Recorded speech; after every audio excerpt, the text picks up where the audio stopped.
Alix Jules, you are an atheist, you are an activist. You are, in the eyes of some people, someone who's betrayed not just God, but you betrayed your race, you betrayed your culture. I want to start there. I mean, to come out as an atheist is one thing, to come out as black atheist. Now you're looking at several shades of sort of rejection and condemnation. You want to speak to that at all? Yeah. I think I said a couple of years ago, there can be a separation of church and state, but when you come out as a black atheist, there's never really a separation of church and race. And the unfortunate reality for many African Americans who have had their identity stripped from them, they've had years of trying to cohere and recreate what that identity means. And right now, that means you have to be some level of theist. You have to be Christian, you have to be Muslim, maybe Muslim. You kind of get a pass on Muslim, especially with the contributions that we've had from Islam and Black Islam specifically in the civil rights movement. But you have to believe in something, because that's how we now define what blackness is. It is semi-monolithic. Is it because there's a perception that, Reverend Martin Luther King Jr. and other iconic figures who waved the banner of faith were so instrumental during the civil rights movement? They've sort of linked God and church clergy, those types of things, with the rights of people of all colors? Is it something else? I think they're very much attached. When you take a look at the story, the Exodus itself, African Americans in particular do identify with it. Who was the Moses that led their people, or led his people out of slavery? It's kind of the same thing. So you now have a new Moses. You have a black Moses, and that's Martin. Now, of course, there were several people beforehand that contributed to that movement. But again, when you take a look at how tied to the church that message is, freedom, regardless of the dichotomous nature of it, the duplicitous nature of it, quite honestly, you can almost dismiss part of it and say, yeah, it was used to help enslave us. However, look at what's happened. So it's very much the cherry picking that you tend to see in Christianity anyway, right? We don't talk about the bad stuff. So why not create this hero, or these hero figures that are always tied to this message of freedom and salvation? So I think it's more tied to that than anything else. Why do you think there's such an ignorance about the secular activists, those who were critical of the church, who were instrumental in helping people to achieve at least a greater degree of human rights and equality? I think that's done on purpose. I really do. And when we talk about who is critical or who has been critical of the church, if you spend time just reading any of Martin's real critical pieces, including the letter from the Birmingham jail, you'll see that he's extraordinarily critical of the church. Langston Hughes, critical of the church. Just about most of the black activists that are tied to the civil rights have almost always been critical of the church. And that's the part of the story or the narrative that just falls off. And I think that it's being consciously done. Do you have a history in religious belief? I grew up very religious. Tell me about it. Were you Sunday church, Wednesday church, what? And it was Sunday, it was Wednesday, it was Thursday, it was Friday, it was Saturday and Sundays. What did you do there 5 days a week? Was it one of those things where they just had an activity every day, like a prayer breakfast, there's a function of some kind, or was it all just church? It was about saving people for me, honestly. You were evangelical. I was Catholic, but it was a very different kind of Catholicism. I grew up in New York, and my ancestry is West Indian. So it's not abnormal to actually see that in places like New York or the West Indies, where you see Catholicism. And my ancestry in particular is from Haiti and the Dominican Republic. So during my childhood, I saw a lot of misery, when my parents came from the island, and during the Duvalier regime, we had a lot of refugees that were still coming over to New York, Brooklyn specifically. And we had a lot of church outreach programs that were very real, and they had impact on people. And it was important to me, growing up in a socioeconomically depressed or disadvantaged area in Brooklyn, to welcome people that had it worse off than even, many of my Black peers, growing up there. And the church did so much outreach at that point, and it was something that I found was extraordinarily important for me. It helped give meaning to my life, right? Whether it was a crying mother who had to leave their kid, or a child who had to leave their father behind, or whether it was, you were hungry before and now you're here and now you're in a semi-pseudo war zone in Brownsville or East New York, especially during the 80s, very early 80s and 90s. Yes, you lost your kid, but you can eat now. So we deal with so many complex issues there that, I grew up wanting to be a priest because that was the image that I saw. God was kind of sort of there, but very absent. But the real hands of religious people helping other people was instrumental in shaping who I was going to be as an adult. And so for years, from I think I told my mother at the age of 7, might have been younger. I think it was 7 when I said, I'm going to be a priest. And that was it. And she lit up. My grandmother was like, yes, that's great. That's wonderful. Because we also have a family with a political background. And so we saw a lot of the pain, and we tried to change a lot of what was happening in the country. But money, corruption, and war tends to win out when you have people in power. How does Mom feel about Alix 2.0, man? Doesn't like it. Doesn't like it. Mom, I'm no longer a devout Catholic. Oh, and I'm also going to directly challenge Catholicism and probably the Pope, I'm sure. And what are your thoughts on Pope Francis? What do you think? A lot of people love the guy. What do you think? I grew up with Pope John Paul, and I thought he was the best thing ever. I was like, wow, this guy is semi-progressive. But of course, that's based on your vantage and your viewpoint, right? And when you don't know anything else, you're going to be okay with that. When I became an atheist, I think I talked to my mom, I think I was about 21, 22, when I really started having my crisis of faith. And when I would tell her that I had this real crisis, and of course it started in high school, I would actually say it started well before then, when I would actually have questions that would just go unanswered. I was very fortunate where I was able to go speak to rabbis. Growing up in New York, you have access to all kinds of religious literature and religious leaders, and they will open up their doors and talk to you. So I spoke to imams, I spoke to rabbis, I spoke to my priest when he didn't have answers.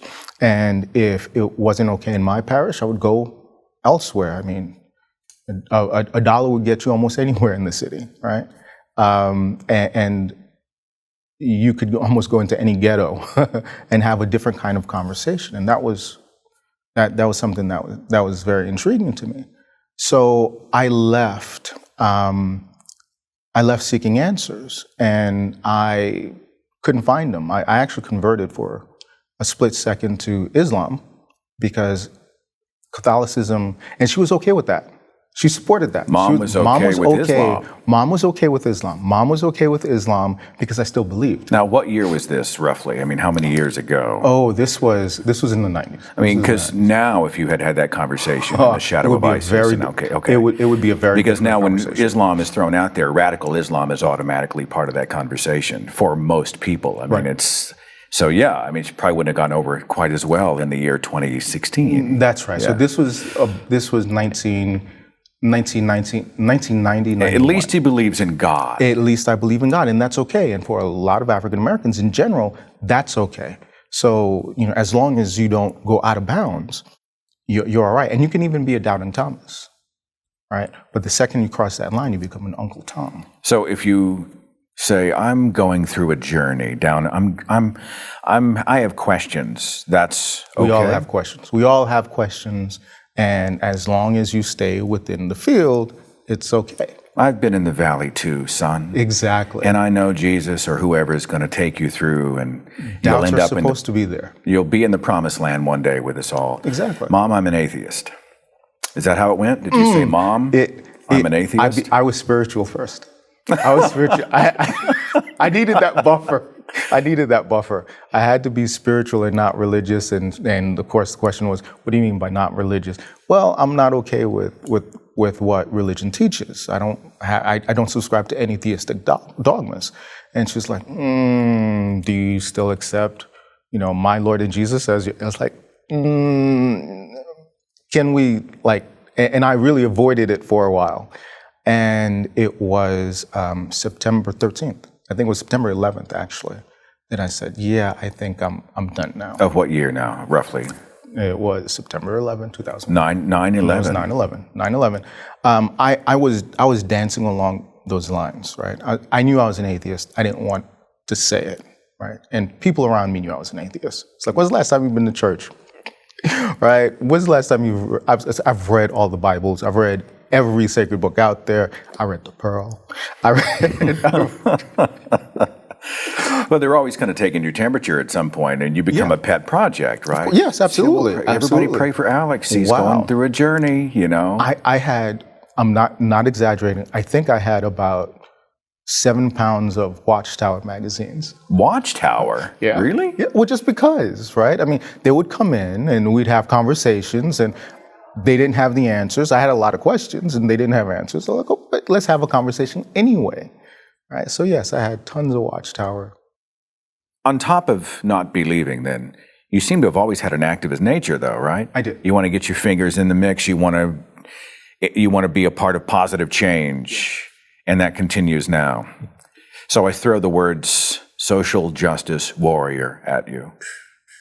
I mean, someone posted something, I'm trying to think of what it was, SJW in relation to me. And I thought to myself, I have no idea how to respond to it because they have no idea how to define it.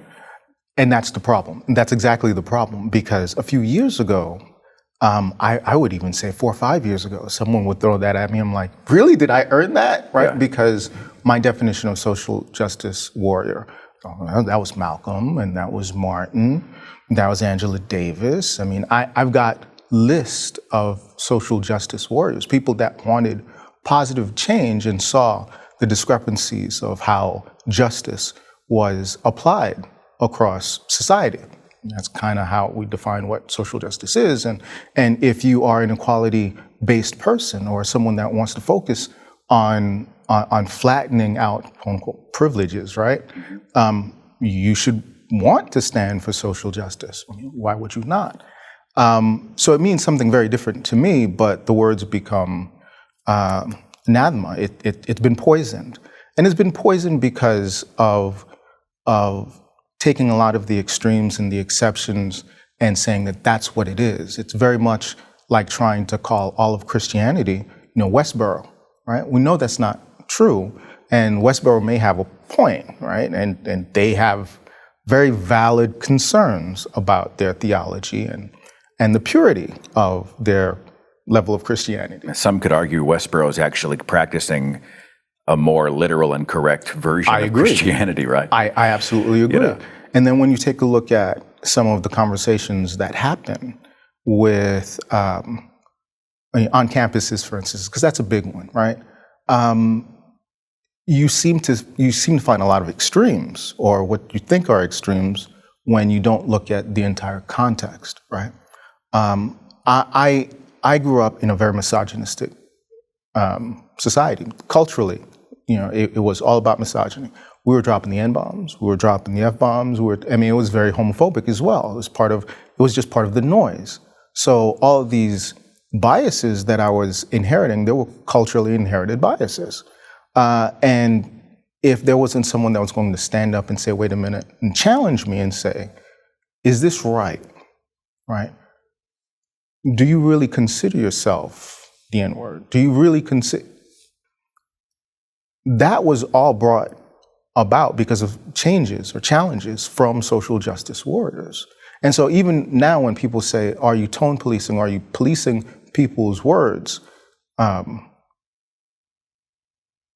Even in good company, I mean, do I really want someone to call me a nigger? When we did the radio show on black secularism, I want to say it's been a couple of years, that we spoke about the quote-unquote N-word. And I think someone had said, well, go ahead and just say it. And I literally thought, it's not a word that I don't really want it to be used. I want it to be used as little as possible. But I don't know what the response is to that. Do we just say it outright to be able to properly address it? Or do I say, you know what, I want to protect my platform from that kind of toxicity? Yeah. Right. And, it's a difficult thing to approach. The N-word is, how is it in some circles a term of affection? How does this happen, Alix? This is you can say that how can a God that was okay with your enslavement, okay with freeing you? I mean, it's the same type of dissonance. Unfortunately, especially in African American culture, Black America, because you didn't have a whole lot of power to make it go away. I think there was the compromise to accept it and try and take the power away from it, and yet still police and ban certain people from using it. So you use it your way, but we're going to use it our way. Right, when you can't get rid of it outright. And I think a lot of people know instinctively, deep down, that no, you still don't have the power to get rid of it, even if you wanted to. It's kind of interesting because during the, I want to say late 80s and early 90s, where almost the golden era of hip hop, we were seeing a real conversation about how do we get rid of this in our cultural dialogue, in the discourse, because we would hear it on the radio, kind of, sort of, but we were being challenged on, do you really want to use that? Is this what you consider yourself? And on the East Coast, and this is where some of the East Coast, West Coast stuff, really comes into play, we were challenging whether you were ever going to use it again. And then, lo and behold, there's a group that comes out of the West Coast. Not only do they embrace it, it's in their name, right? And then all of a sudden it becomes, completely okay. I mean, look, they're calling themselves it. And it's like, well, but what about everyone else who wants to get rid of it? And then, of course, you have the free speech activists that would say, you know what? They can say it. You are okay with not to say it, but you can't police what people say or think or do, et cetera, as long as it's not illegal. If you're going to defend the best of speech, you must also defend the worst of speech, kind of thing. Do you in any way embrace the word? No, none whatsoever. I think it's an ugly word. That's probably the biggest thing for me. It has such a long history of divisiveness and ugliness and division and hatred. Even if someone's saying, I want to take it back, I just have a hard time thinking of any context where it works like that, I like to think about it as a word that really does separate us, and it dehumanizes me. Because if you look at me as just another human being, and I don't classify you as anything, you don't classify me as anything. If you're a police officer, it's a lot harder for you to shoot another human being. It's a lot easier to shoot a nigger.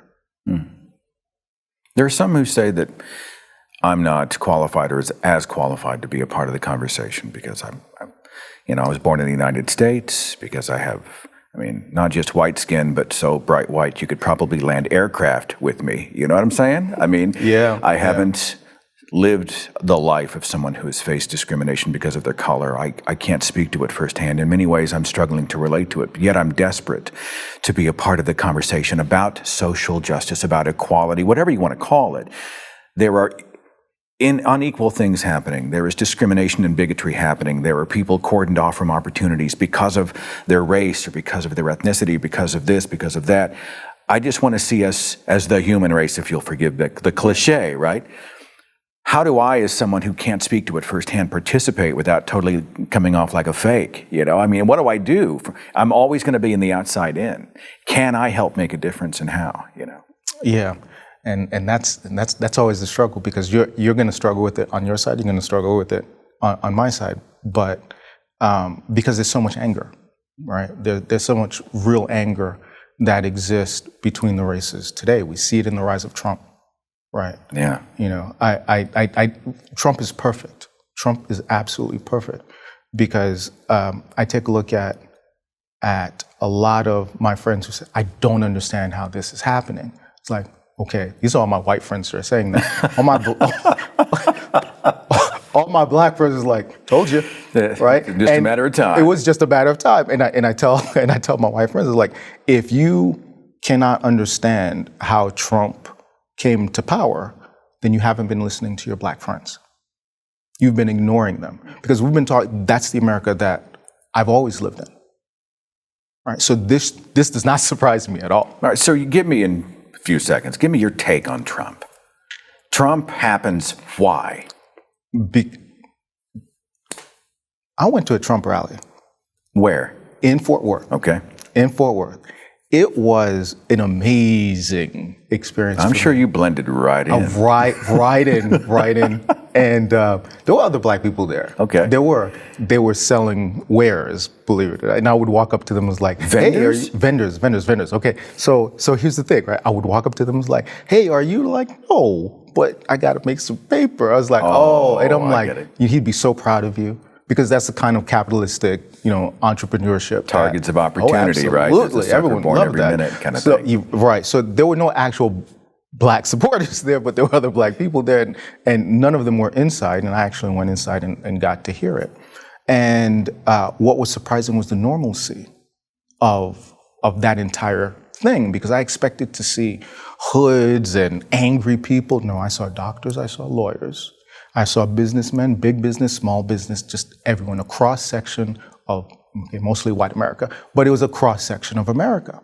And I think that a lot of people are ignoring that, right? When you listen to the media, they paint them as lower IQs and blah, just angry white people. It's like, yes, they are angry white people, generally speaking. And the issue is, they're seeing some of their power, whether it's actual power or in their voices, being diminished because things are being equaled out, or people are asking that those voices be elevated to the same level. And that's problematic. If you've been in a position of privilege, equality feels like oppression. I tell that to my Christian friends all the time. That's a t-shirt. It is a t-shirt, yeah. That's fantastic. It first played the cult of personality card when it came to Trump. What the terrifying thing that I often hear in my circles is, yeah, he's an asshole, but at least he's not afraid to speak his mind. Right. And I think to myself, is that really the qualification you want for the commander-in-chief of the United States? Able to speak his mind. How about control of the tongue, so that we don't ugly, wind up in... but he's different. But he's different. And I don't know that he's all that different. We're talking about big money, big power. I myself wonder if a guy like him can function in any environment where compromise is king. How do you go from a dictatorial position with your name on everything to a place where everything has to be submitted to a committee for a vote? I think the guy's head will pop off. Do you remember Ghostbusters, the movie Ghostbusters 2? I do. Everyone is talking about, he's the next Hitler, he's Mussolini, he's a fascist. Like, no, you got it wrong. Because yes, those were cultive personalities that were able to move people. No, Donald Trump is a result of. He is a result of. And so I want you to think about Ghostbusters 2, this sea that was running under New York City of anger and depression and just animosity and hatred that gave rise to Vigo the Carpathian. That's what a great That's reference. Actually the right way of painting what Donald Trump is. There's an undercurrent of mood slime. Yeah. That's just always there. Hence, you have Vigo. See, bonus points for that pop culture reference, by the way. I'm going to go see the new Ghostbusters that's coming out with, I can't remember the cast, Kristen Wiig and several others are in it. You know, you just never know. I'm digressing, but I've come to the point in my life when I look at entertainment and I say there is nothing new under the sun. I'm looking for fresh ideas, those types of things. So on a personal note, you're obviously a fitness guy. I'm just saying. Me? Yeah, just a little bit, yeah. I mean, I'm pretty cut too. I just hide it under a protective layer. Yeah. Just for, I just don't want to do that to. My wife bought me a Fitbit. I have no idea how accurate or inaccurate these things are, but I will say that today I have walked about 700 steps, and the goal I think is like 10,000. So, it is 10,000. Whatever, yeah. And I do this to not maintain my personal health. I told this to a friend of mine, and they've been walking ever since. I've seen friends die and not be able to get organs. And I'm a donor. I'm 100% donor. Everything goes. And so going back to, who I am is I don't look at this as my temple. It's a storage unit, right, that I am taking care of. And if I were to die tomorrow, I want to make sure that everything that I've got can be used to save a life. How do I get on your list, man? You got genetics or something going for you. Oh, I have terrible genetics. I've got a trainer, but I don't look like you. I look like Ferris Bueller, for God's sake. Terrible genetics. I was a chubby kid. I was a fat kid. I was kind of round. I wasn't way overweight, but I was kind of round. So you're saying you have to work pretty hard to be able to get where you're at. I do. And do you become a slave to the gym at some point? Do you enjoy it? When it becomes habitual, then it's better. I don't spend, believe it or not, no more than an hour. An hour once a day? Once a day. That to some of it sounds like a hell of a lot of time. It does, but it's, if someone said that I could get on a treadmill or go to the gym and spend no more than an hour while I'm listening to Seth. Oh, that's good. That's good. I'll slip you the 20. I'll give you my Amex number after the interview is over. And, like, come on. I know it feels good when you're done. Does some of that speak to it? Like I'm going through I'm not getting any younger. Yeah. I'm metabolism's 40-ish. not getting any faster. Mm-hmm, yeah. Do you have those thoughts do you get philosophical about life and death, and you think about those types of things, aging and how different you are today than you were? Like I look at myself now as opposed to 25 years ago, and I feel like that other guy's a stranger. He's me, but whoa, so much has changed. And I have children. I have 5 children. 5. And so anytime when I start talking about my religious background, I'm like, okay, I know you were Catholic. I know you did the Muslim thing. Were you also Mormon? No. I'm going to come back. We didn't finish our conversation about the Pope, and I know I left some people hanging. I want your take on Pope Francis, but first you mentioned the kids. How do you approach your non-belief with the kids? Is it all religion stupid kids, or is it more of this is your journey to take on your terms? What are you doing? It is, but I support them I support the non-belief. One of the things that was very important to me was you have to be able to have conversations with Christians. This is not a Christian nation, but it has a whole lot of Christians here. So we do spend time looking at the Bible, reading the Bible, understanding the Bible, because what kind of dialogue can you have if there's a reference about Jonah, and you have a kid who's not literate in the Bible at all? They're going to be completely left out. So I think it's important that they see it. And my kids do go to church every once in a while with their friends. My family knows not to try and do I would think Grandpa and Grandma would really want to get those kids in church, not to pry too deeply into their personal life. They did. They have. And when my kids, she's now 17, grabs the Bible and says, "Yeah, I'll go with you." It's like, okay, let's talk about how exactly should we beat and treat a slave? I love it. right? They probably know more about the Bible before they walk through the doors. Before they walk in, exactly. Than most of the cultural Christians who are standing there nodding because they've made an emotional connection to the idea of Christ and Christianity, right? Right. Do you do like a comparative religions thing? Do you dip your toe into, what was that great line? I probably use it to the point where people, I probably use it too much, but the line, teach a child one religion, you indoctrinate them, you teach them all religions, you inoculate them. And I think, God, if I had taken a comparative religions class that wasn't debate training, but it was actually an objective class, I might have been an atheist a few decades earlier. The funniest thing, I have a neighbor who was a Fox News Christian. Oh, right? That's another T-shirt. That's a special guy.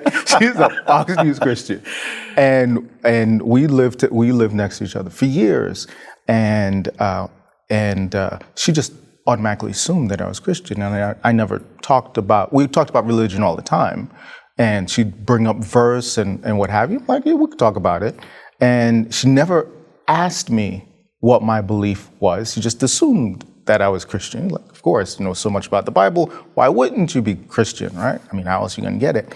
And a couple of years into it, I think it was a billboard.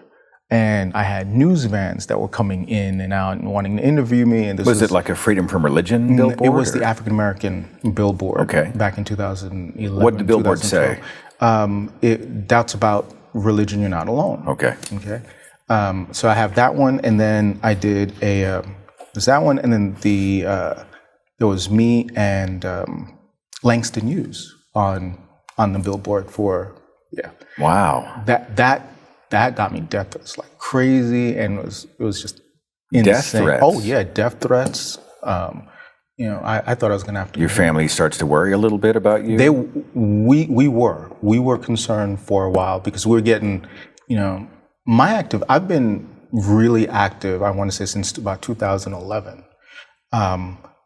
when I did an article, or I was covered in Ebony magazine. Of course, that's something that's so taboo that, but it's a publication of a million or more, right? Per Almost month, right? Entirely religious then. Right? It is. So they were trying to find a black atheist to interview, and they could only, at that time, I was it. There was no one else who was being vocal about it, and they found me and said, we want to interview you, and so they did. And Ebony magazine, it was one of their anniversary specials, and it went out. Of course, it went out to the jails.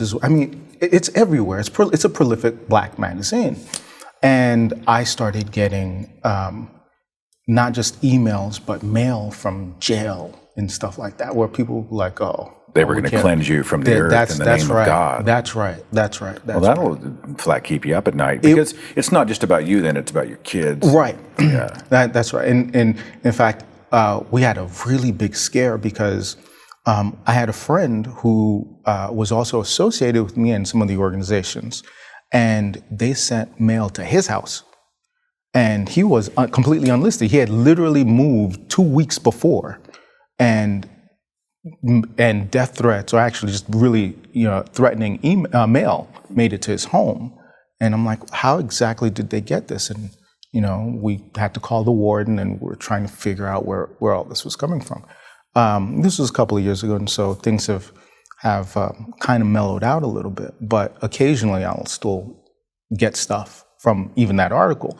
Sometimes I'll get really great positive ones. In fact, on my keyboard at home, there was a gentleman who was incarcerated. He was a Christian, and he found his atheism in jail. Now, he's not getting out until 2020, but he occasionally will send me, a note here or there. Thank you very much for doing this, and you've kind of helped put me on.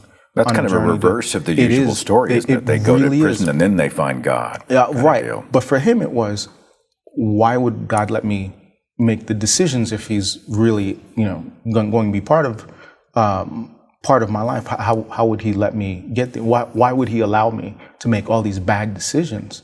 And then he just started asking more questions, and through revelation, he did that. Now, you also have a lot of African Americans who are pseudo-religious, especially when you take a look at some of the outskirts of maybe the 5% nation or the Nation of Gods, or even the Nation of Islam, where they reject the supernatural portions of religion and Islam, if you want to lump that together.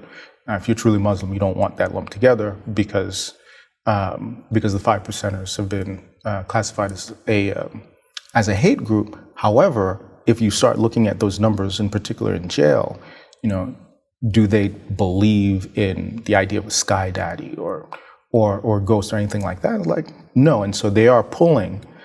There's just all this other baggage that comes with their message, which is upsetting and bigoted and hateful and racist. So back to the Pope. Back to the Pope.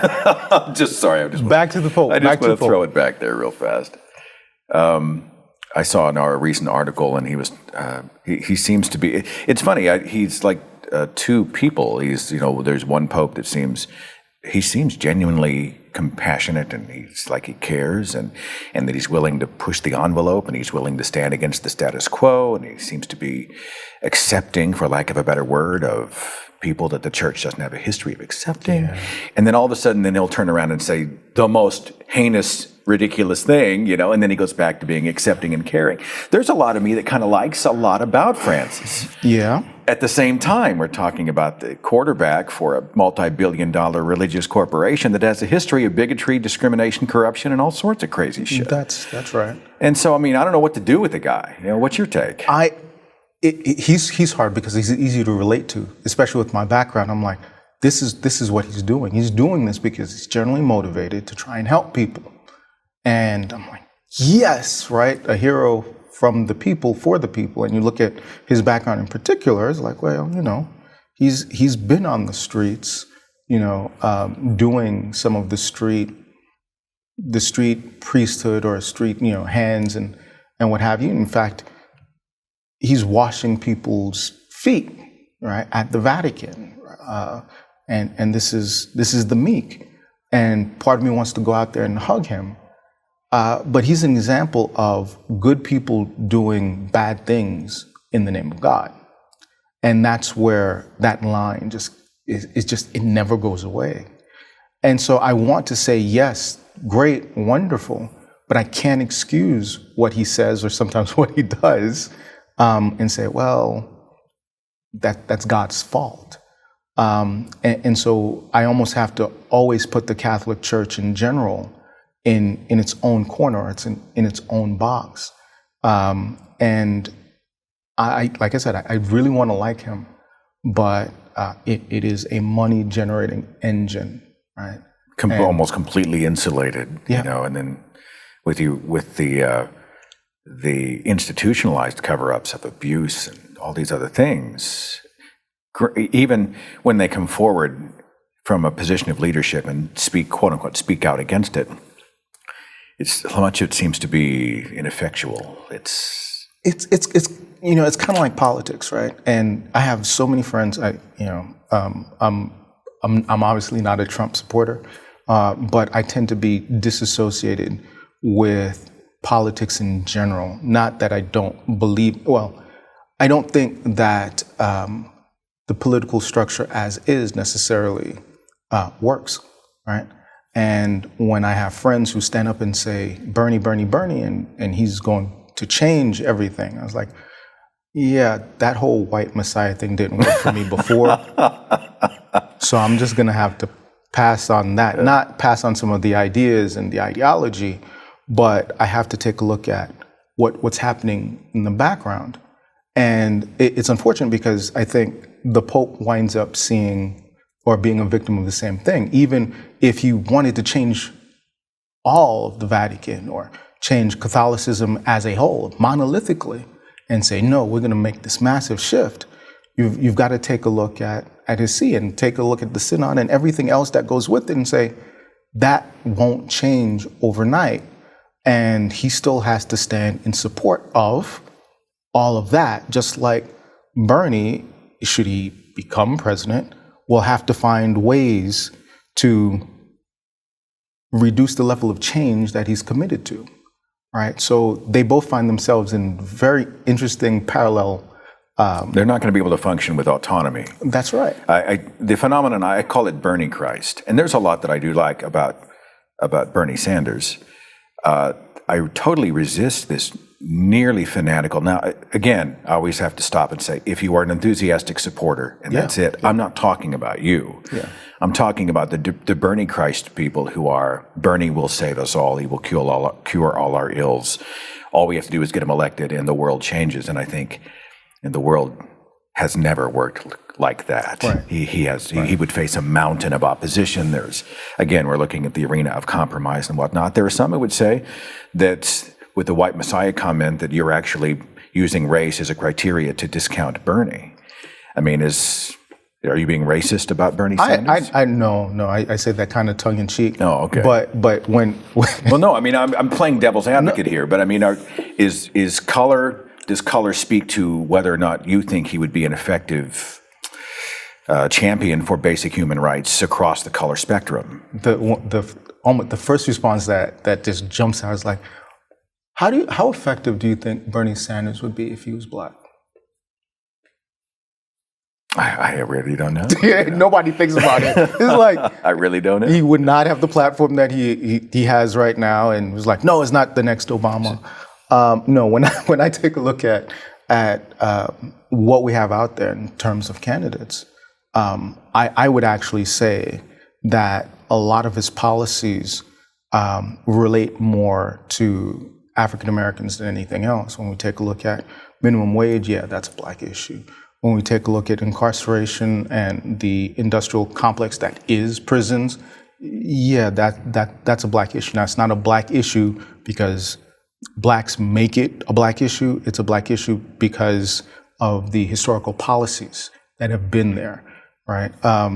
Michelle Alexander likes to talk about the new Jim Crow. It's like, I don't think it's the new Jim Crow. We're still in the umbrella of the old Jim Crow. It hasn't been that long. And for many in America, it's like, okay, we had the Civil Rights Movement, okay, all done, just because the Civil Rights Act was passed. Like, no, all that did was stop people from legally lynching folks that wanted to go vote. We still have people alive today that would absolutely go to a picnic lynching after a Sunday service now. Like I said, I was at a Trump rally just a couple you got that vibe? I mean, I absolutely got that vibe. When I went there, I was like, okay, this is interesting, you know? And then as there was one small eruption while he was speaking, small protest, and it was a small Latino contingent that was there. And like I said, I was the only black person in there, and I'm shooting some of this, and there's this eruption that happens, and then they get escorted out, and I've got my camera, and then people are looking at me funny, and I'm like, oh, I have a camera, right? It's like, please. And I did have a friend that went with me, but I totally got that vibe, especially with so much, and there was anti-immigration speech there, there was hate speech there, there was anti-legal immigration conversations that were happening, right? It's like, I understand if you want to argue the illegal stuff. I mean, that's a valid discussion. It's a discussion worth having. Right, sure. Exactly. But saying, no, we need to build a wall to keep them out. It's like, what do you mean them? Well, back to Trump, I'm astounded by this weird binary approach that the entire Trump culture, for lack of a better word, is taking toward ISIS. Like, ISIS has hard geographic borders that can be carpet bombed and then ISIS goes away. It's a bizarre approach to essentially an idea that is spread across the globe. Yeah. These cells of radicals that won't be taken out by a single surgical strike or even 100 of them. Mm-hmm.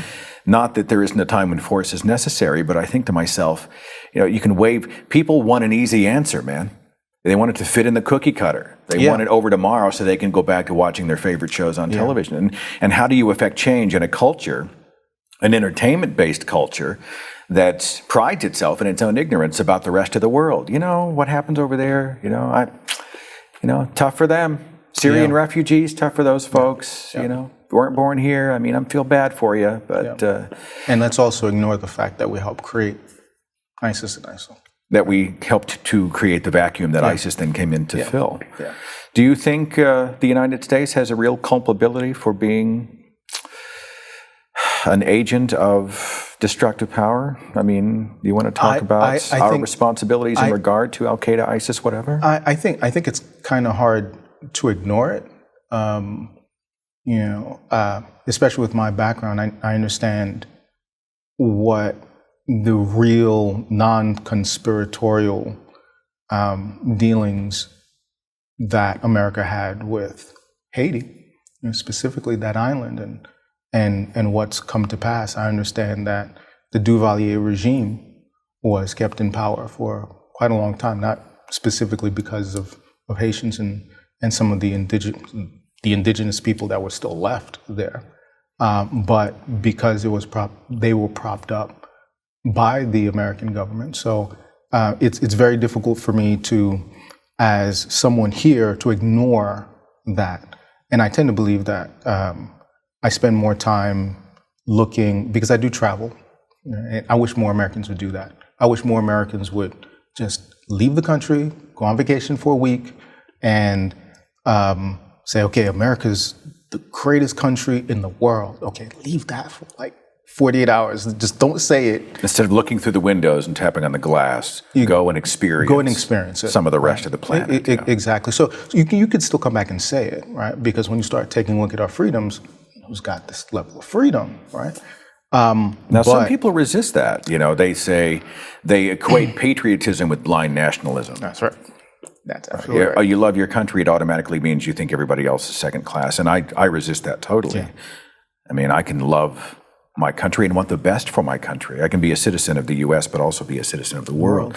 It's of the world is the part that seems to so often get forgotten out there. Well, yeah, and I think that also talks to the resistance to any kind of change. And it's not just blind nationalism that we have, which is also, I think, what Trump feeds on, right? When you take a look at power, white power, not necessarily in the race. No, I understand the context you're using that phrase. Yes, yes. But it's kind of a tribalistic thing. It is very tribalistic. There's an us and there's a them, and as long as there's an us and an in group, there will always be the out group, right? Yeah, it's funny because we're talking about social justice, and there's this attack on PC culture, right? It's like, and there's the PC police that is out there, and Trump always talks about, the PC, I will not be PC, I will not be PC. And I have had some evangelical friends that have mentioned, he is here because of PC police. I was like, no, he's here because the PC culture hasn't been effective in addressing a lot of the hatred and the tone. But then you talk about tone, and you have white people that will say, this is why it's complicated. You don't tell me what I can and cannot say. I'm an American. I get to say and do whatever I want. Like, right, but you don't get to call me, yes, I do. And that's where we keep coming back to. Where do we push that standard?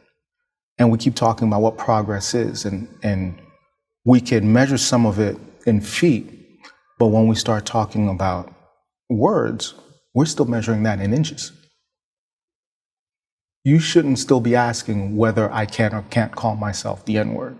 You shouldn't want to.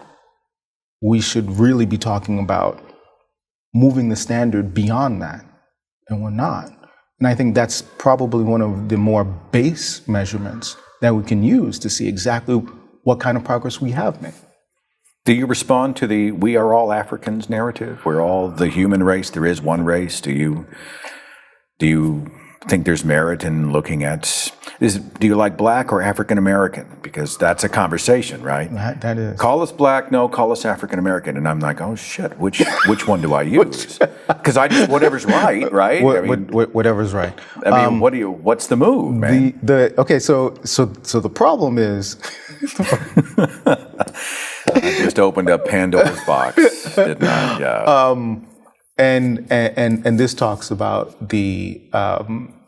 this talks about even the tribalism that we see that's inherent to just being human, right? Even if you got rid of race, you would still have the blue eyes versus the brown eyes, right? I deal with that at home with, believe it or not, and talk about colorism. I deal with that with, I have kids who have blue eyes and I have kids who have brown eyes. And I see the different ways that family members approach them. And I'm like, are you really doing this? Wow. Are you really doing this with my kids? Are we that eager to divide over these sort of superficial things? And I'm looking at it, I was like, same mommy, same daddy. Brown eyes, blue eyes. I mean, I have fantasized about the Coca-Cola commercial where we're all holding hands and singing in perfect harmony, right? Yeah. I mean, that's a beautiful idea. I love the idea that we stop finding all these crazy excuses to be in groups and out groups and see the beauty in, when I was a believer, if you were gay, you might as well have been radioactive. Yeah. And then my best friend comes out in the 90s as gay. I had no idea. We were very close. It's just a secret. He kept that well. Yeah. And I look at my life now and I think, had I not seen him as just a member of the human race who happened to be different than me and good for him, yeah. I would have cheated myself out of the opportunity to have the color that is his life in mine. Yeah. His differences make my life better, Mm-hmm. And I've discovered the world, man. And you probably see quite a bit of that. People who, once they start to drop the labels, they discovered beauty they never saw existed before, outside and within themselves. I know it sounds like a freaking Hallmark card, but that's kind of how I feel about it, I got to tell you. So African Americans, yes, but that's only a very narrow piece of America. Because that doesn't talk to the Afro-Latinos and the other Afro-Caribbean nations and immigrants who are here, and I represent some of that. And so, yes, my children may be African-American, et cetera, but that's not all they are. So it's too narrow for them specifically. I'm not discrediting or discounting African-American, I'm just saying there's more to it. And so when you start talking about just using the word black is significantly more encompassing, but are we more than just a color, which is, the other part of the narrative. Yes, I'm more than a color, I'm culture, but I'm a mix of such. The fact that my wife's family has no blue eyes whatsoever, yet my children do indicate something in me, right? Which shows that I am more than just brown eyes and brown skin. I have history there, which I happen to know. So I am more than just a black person. I am a culmination of my experiences, culture, and everything I'm exposed to. I am me. And I bust many narratives, and I'd like to think that many people break those narratives as well. So yeah, I look forward to being able to disband and destroy those narratives altogether. But for that to happen, and this is something that I don't think many people really addresses, you have to get rid of the other color too. So you can't hold on to your whiteness and then try and define my blackness, which is something that didn't exist. I didn't know I was black until you told me you were white. So we can't just dismantle one without dismantling the other. Let's finish with a positive. Yeah. You must hear from people who have seen you kind of help break through the wall, right? I mean, Ebony Magazine had to scrape around and all of a sudden they find this one guy, right? Yeah. And now there's more. I mean, there's not a ton more. What? There's more. We are seeing the rise of black secularism. There's more. So we're not there yet, but because when I take a look at the Harris polls and Pew numbers, I spend way too much time doing it. But when I look at them, they don't show a decrease. Everywhere else, we see a decrease in religiosity. We're not seeing so much in the African American numbers right now. But we are seeing significant amount of visibility within the secular movement and even outside of the secular movement, where you're seeing more and more African Americans who claim non-religious, just generally just non-religious. And I think that's great. That will bring forth the tipping point where you can actually see those numbers begin to grow. So we've got these big magnets that are forming. A few years ago, when you Googled African American or black atheist, that was it. That was it. Much shorter hair, a lot less gray, but this is it. You Google that now, it's like I'm on page 3. I'm like, and that makes me so happy. I mean, seriously. I mean, I've been brought to tears. I'm like, I'm not front page anymore. Google, yes. Other people probably harbored those doubts and desires to challenge long before they could ever go public, but the idea of you and others like you being public. Yeah. They see your face, they hear your voice, and they're like, hey, wait a minute. Yeah. Maybe I can do this too. Yeah. Mandisa is my favorite. Mandisa's like, yep, Mandisa, you have Sigma on the other side. You have Bree, and I'm sitting there and I'm like, how? I don't even have to talk anymore. Yeah. You all have this just so covered. I'm just gonna go on vacation. So you've got some optimism about the days, the months, the years ahead. My goodness, yeah, absolutely. And I think we're beginning to see a spillover, and I think the spillover is natural, where it's not just within the secular movement, but you're seeing it cross into politics. You're beginning to see it in just African American communities in general.